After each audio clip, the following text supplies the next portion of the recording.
Hello ladies and gents, and you join me a few weeks later than the other episodes, but for our final episode of Manor Park Seabrook Road Cemetery, Manor Park Cemetery and Crematorium. Now this plaque is dedicated to the memory of Annie Chapman, died 8th of September 1888, who is buried in amongst this lot somewhere. They've cleared all the old common graves and, as you can see, put a lot more earth on top. So this basically is a dedication to her. She is buried there somewhere, but quite deep down, and exactly where they don't know. But yeah, Annie Chapman, Jack the Ripper victim. So bless her. This plaque is dedicated to the memory of Annie Chapman, died 8th of September 1888. And off into a little bit more of her unfortunate story now. Annie Chapman, born Eliza Ann Smith, born the 25th of September 1840, died the 8th of September 1888. Details about Annie's life. Early life. Annie Chapman was born Eliza Ann Smith in Paddington on the 25th of September 1840. She was the first of 5 children born to George Smith and Ruth Chapman.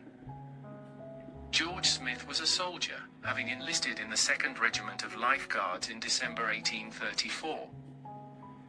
Reportedly, the location of Chapman's earliest years revolved around her father's military service in London and Windsor. According to her brother, Fountain, Annie had first took a drink when she was quite young, quickly developing a weakness for alcohol.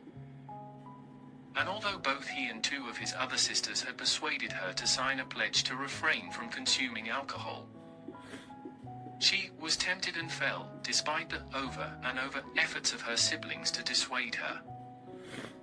Marriage. On the 1st of May, 1869, Annie married John James Chapman, who was related to her mother. The ceremony was conducted at All Saints' Church in the Knightsbridge district of London, and was witnessed by one of her sisters, Emily Leticia, and a colleague of her husband named George White. The couple had 3 children: Emily Ruth, born the 25th of June, 1870, Annie Georgina, born the 5th of June, 1873, and John Alfred, born the 21st of November, 1880. John was born crippled. The Chapmans sought medical help for their son John at a London hospital before later placing him in the care of an institution for the physically disabled, close to Windsor. Although Chapman had struggled with alcoholism as an adult, she had reportedly weaned herself off drink by 1880. Her son's disability is believed to have contributed to her gradual reversion to alcohol dependency. In 1881, the Chapman family relocated from West London to Windsor, where John Chapman took a job as a coachman to a farm bailiff named Josiah Weeks, and the Chapman family living in the attic rooms of St. Leonard Hill Farm Cottage. The following year, Emily Ruth Chapman died of meningitis on her brother's 2nd birthday at the age of 12. Following the death of their daughter, both Chapman and her husband took to heavy drinking. Over the following years, she is known to have been arrested on several occasions for public intoxication in both Clewer and Windsor, though no records exist of her ever being brought before a magistrate's court for these arrests. Separation. Chapman and her husband separated by mutual consent in 1884. John Chapman retained custody of their surviving daughter, while Annie relocated to London. Her husband was obliged to pay her a weekly allowance of 10 shillings by a post office order. The precise reason for the couple's separation is unknown, although a later police report lists the reason for their separation as Annie Chapman's drunken and immoral ways. 2 years later, in 1886, John Chapman resigned from his job due to his declining health and relocated to New Windsor.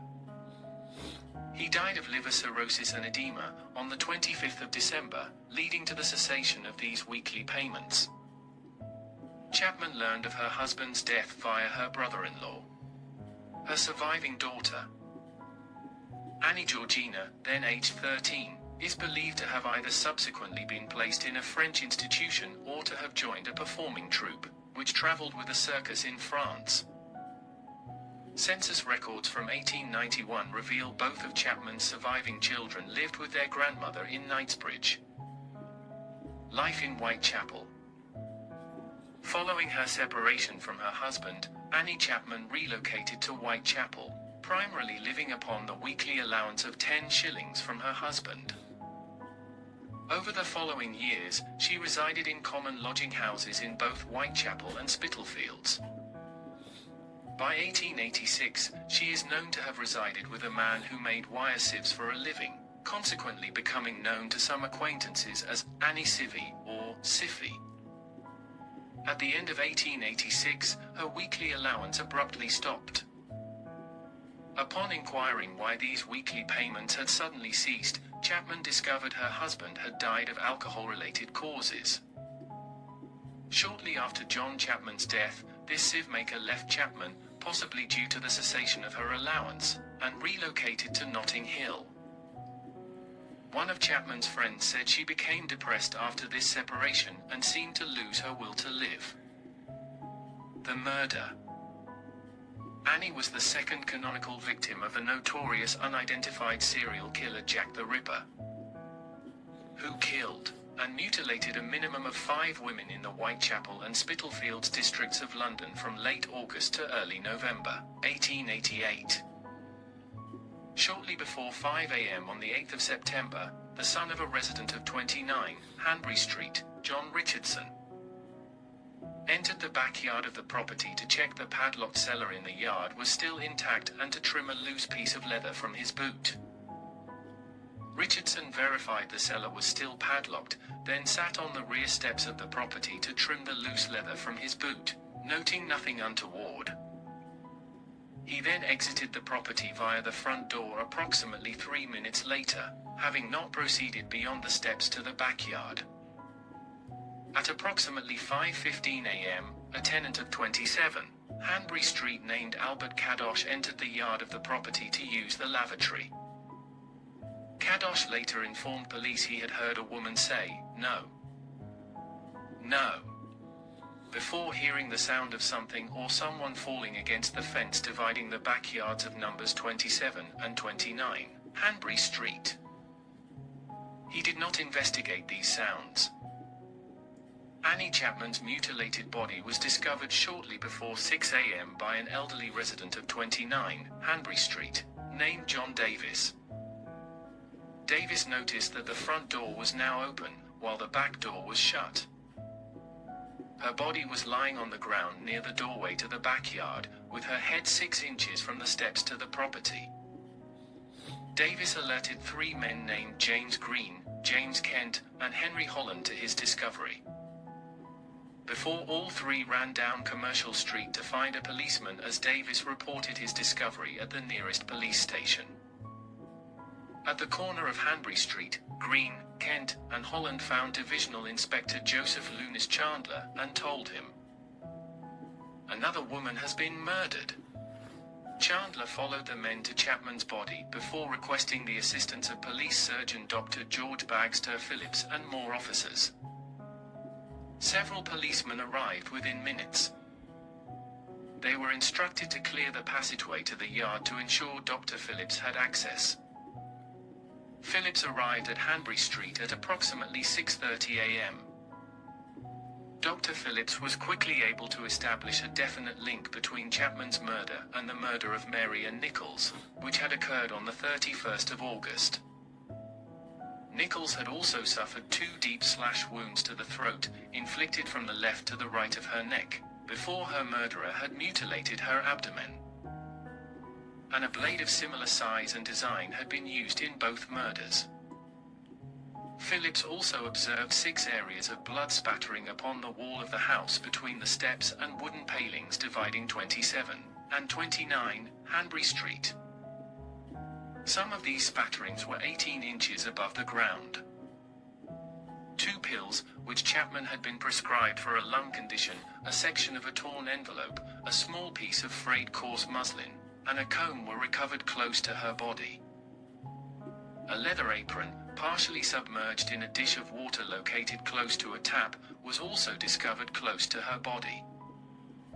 Although the previous murder, linked to Jack the Ripper, then known as the Whitechapel murderer, had received considerable press and public attention, the murder of Annie Chapman generated a state of panic in the East End of London, with police under increasing pressure to apprehend the culprit.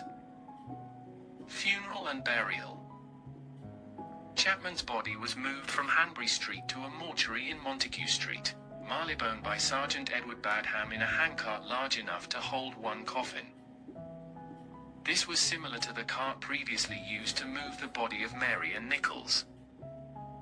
Chapman was buried shortly after 9 a.m. on the 14th of September, 1888, in a service paid for by her family. She was laid to rest in a communal grave within Manor Park Cemetery, Forest Gate, East London.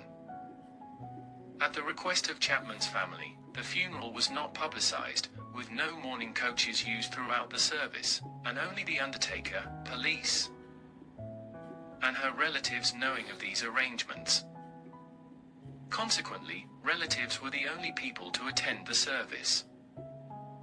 A hearse supplied by Hanbury Street undertaker Henry Smith travelled to the Whitechapel mortuary in Montague Street to collect Chapman's body at 7 a.m. Her body was placed in an elm coffin draped in black and was then driven to Spitalfield's undertaker Harry Hawes, who arranged the funeral. Chapman's relatives met the hearse outside the cemetery. Her coffin plate bore the words, "Annie Chapman, died September 8, 1888, aged 48 years. The precise location of Annie Chapman's grave is now unknown. A plaque placed in the cemetery by authorities in 2008 is the only thing that acknowledges that her remains are buried within this area. That same area has now been covered over to allow for new burials. So, all we know is that she is very deep down, somewhere under this new raised section." Well, I hope you all found that interesting, or informative at least. This is very much, I can't point you too much over this way, because there are some children's graves there. This is very much the common graves bit of the section, right at the very, very back. And I can show you from these ones here what a disorder it's in,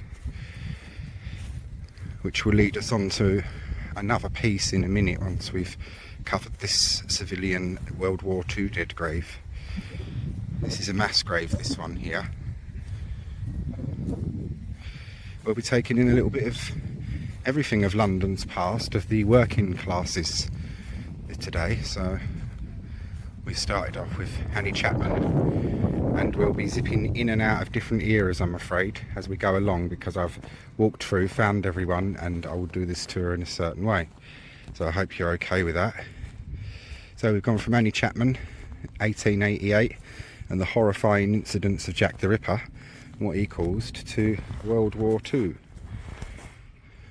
World War 1939 to 45. Beneath this stone are buried 57 civilian residents who died for enemy action, and to whose memory this stone is erected by the mayor, aldermen and burgesses of the county borough of East Ham.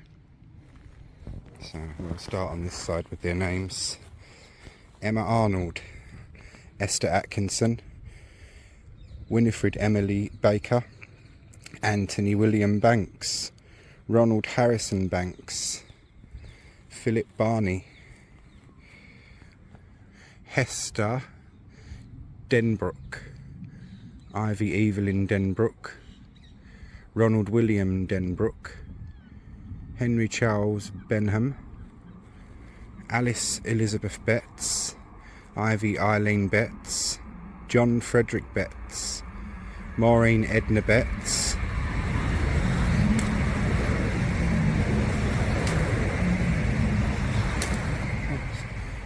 Patricia Matilda Betts. Sorry about that, we're right next to a railway line, and that's the fast train going through. That sparking noise was the electrics for it. And there's a whole family there, because there's more Betts over here, so you've got a whole lot there. And you've got Thomas Henry Betts, Violet May Betts, Elizabeth Burrell, James William Collins, Cecil L. Daltrey. Cecil L. Daltrey. And you've got John Alderdice Davidson, William Oscar Francis Don, Frederick Charles Blake Ellick, Fred Fisher, Alfred Haynes, Robert Hancock, John C. Herman, Joseph W. Jarvis, Walter Key, and Daisy Lydia Lamb. Now we shall cross over to the other side, and these people are all buried in this mass grave here, so I won't walk across it. There goes one of the trains into London. Eleanor Kate Lamb, Emma Daisy Lamb, Eva Ethel Florence Lamb, Thomas Fortescue Lamb, Wilfred Lamb. So that's another whole family wiped out. Maria Mantle, Florence Mary MacLeod, Ivan Walter MacLeod, Alexander Terence Leslie MacLeod, Kathleen Macmillan, Kathleen Macmillan Jr., Jack Monaghan, Ethel Moss, Philip John Motley, Rose Violet Overton. And you've got Fanny Reid, Henry John Reid, Nellie Roberts, George Ivan Sangster, and Ninette Sangster, Grace Mary Shepherd, Lillian Smalley, Doreen Elizabeth Todd, Henry Paul Walters, Kathleen Walters, Edith Watson, and Thomas James Watson. May they all rest in peace. And these poor people were wiped out by enemy action in World War II. Now we are jumping back in time again now to our next location, and if you find this fact as annoying as I do, then please feel free to vent. I'll walk you there. Now, nearly everyone has heard of the Match Girls, haven't we? So, bear that in mind.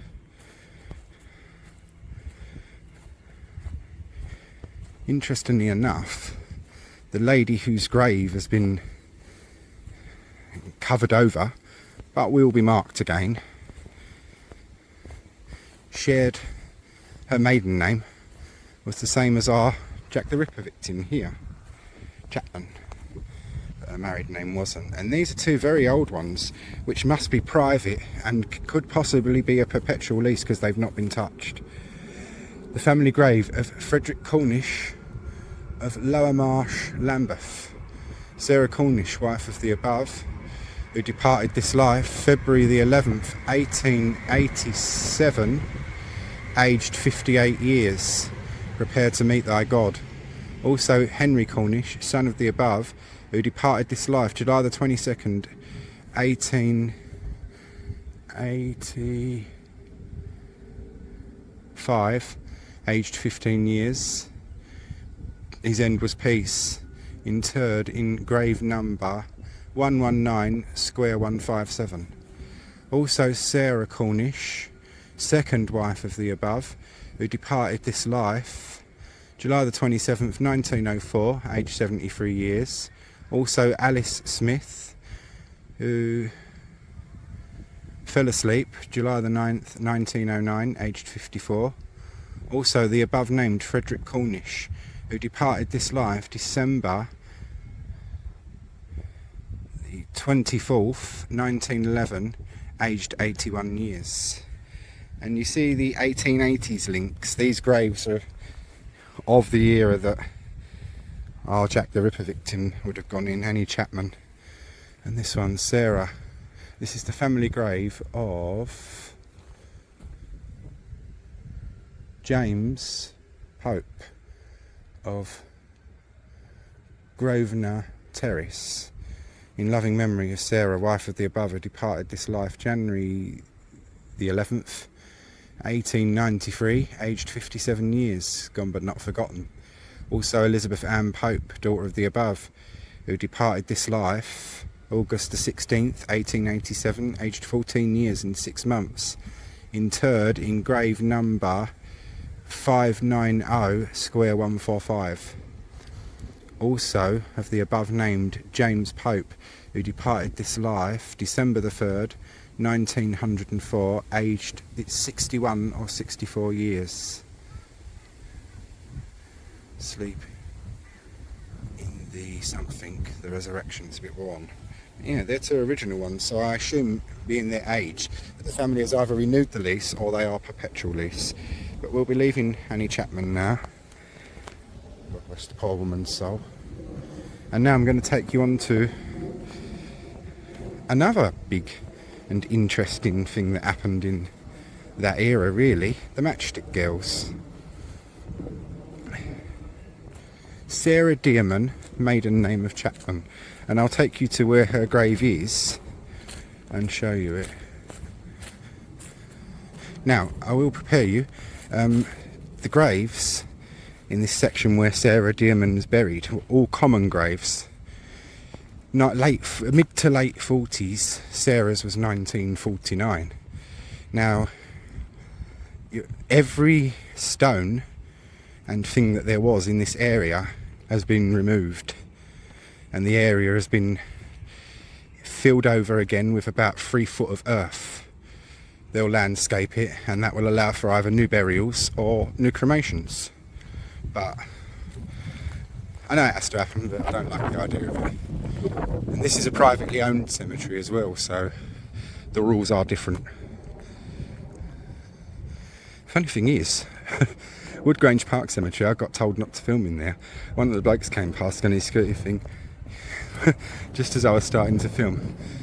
He went, because he's seen me before, he went, "Oh, you found her then?"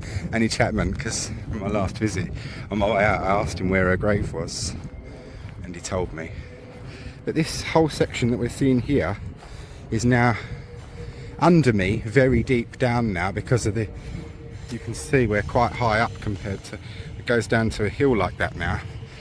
So the only grave that will, old one, that will be marked is Sarah Chapman Dearman's, and I'm going to get you to it now.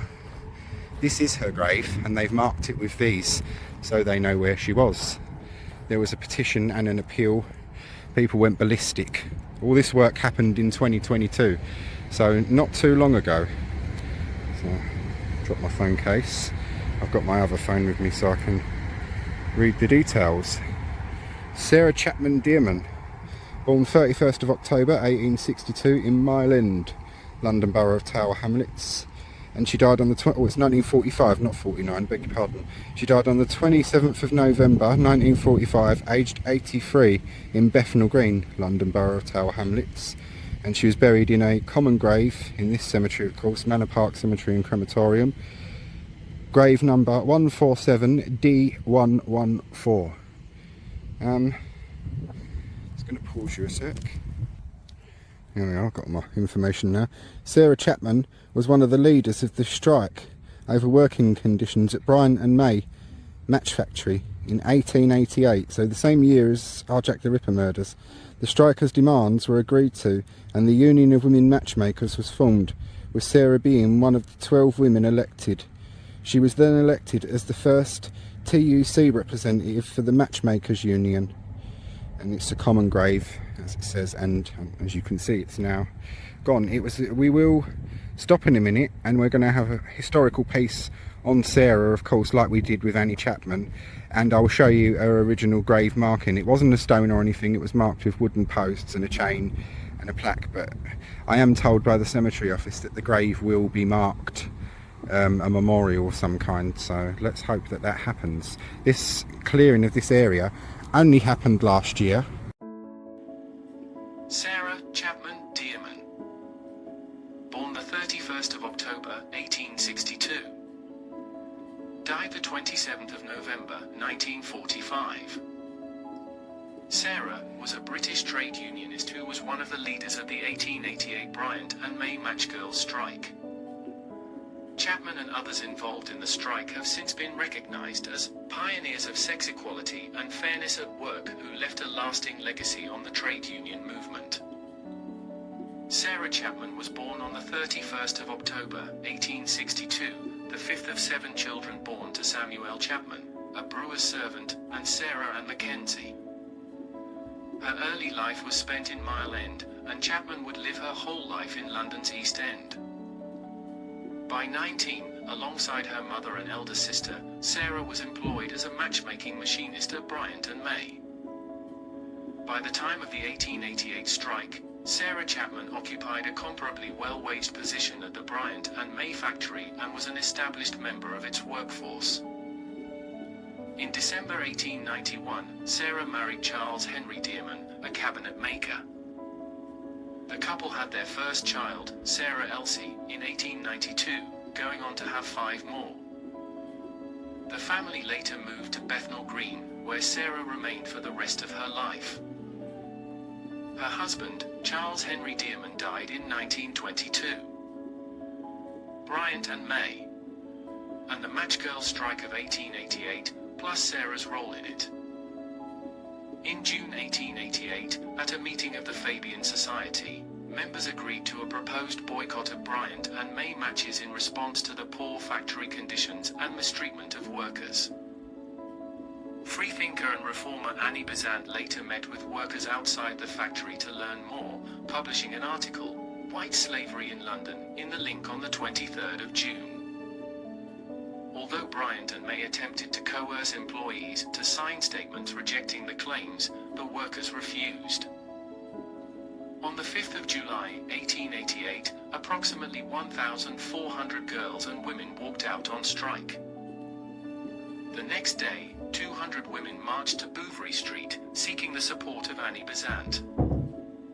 Chapman was one of 3 women who met with Besant, securing her assistance in forming a strike committee.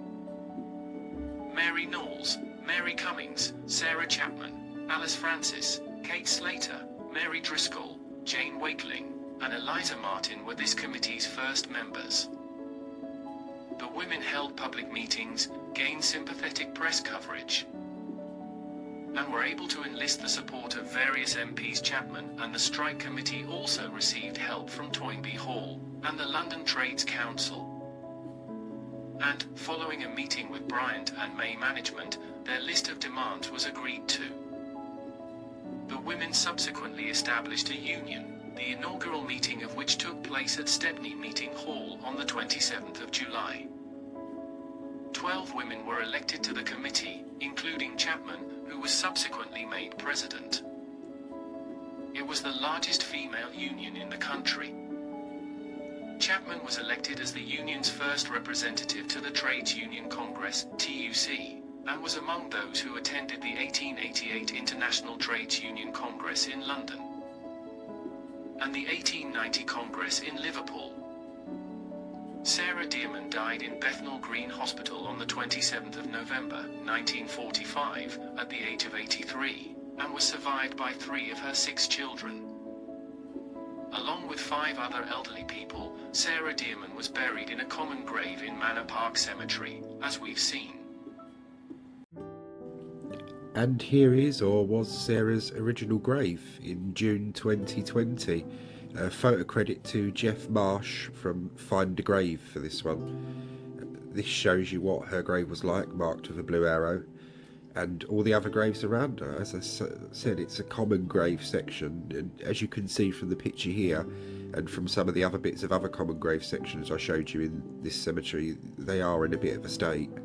Sarah's grave in this one really appears to be the only one that was being attended to. There may have been others that aren't in this picture, but the only grave to be marked in the new section will be Sarah's. You can see the new section here, and over to the left it shows us the bank or embankment bit, and it is 6 foot of earth they've put onto it. This path leads you up to it, and once you're on the level it is 6 foot, so that will allow them to bury legally now. They'll go down 6 foot and they'll basically be at the old ground level, whereas before, if they'd left it then dug, they would have had to disturb old graves. So it's a nicer way than having to hoik people out of their graves, because this section was so packed that would be a very, as they said, time-consuming, sensitive and unpleasant process. So yeah, everyone is still there, their gravestones and the trees that are around, everything was bulldozed.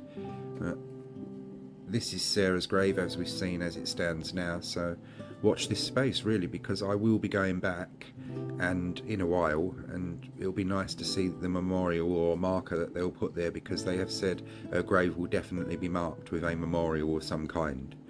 So watch this space, and on with our tour. Join me for the next part, ladies and gents.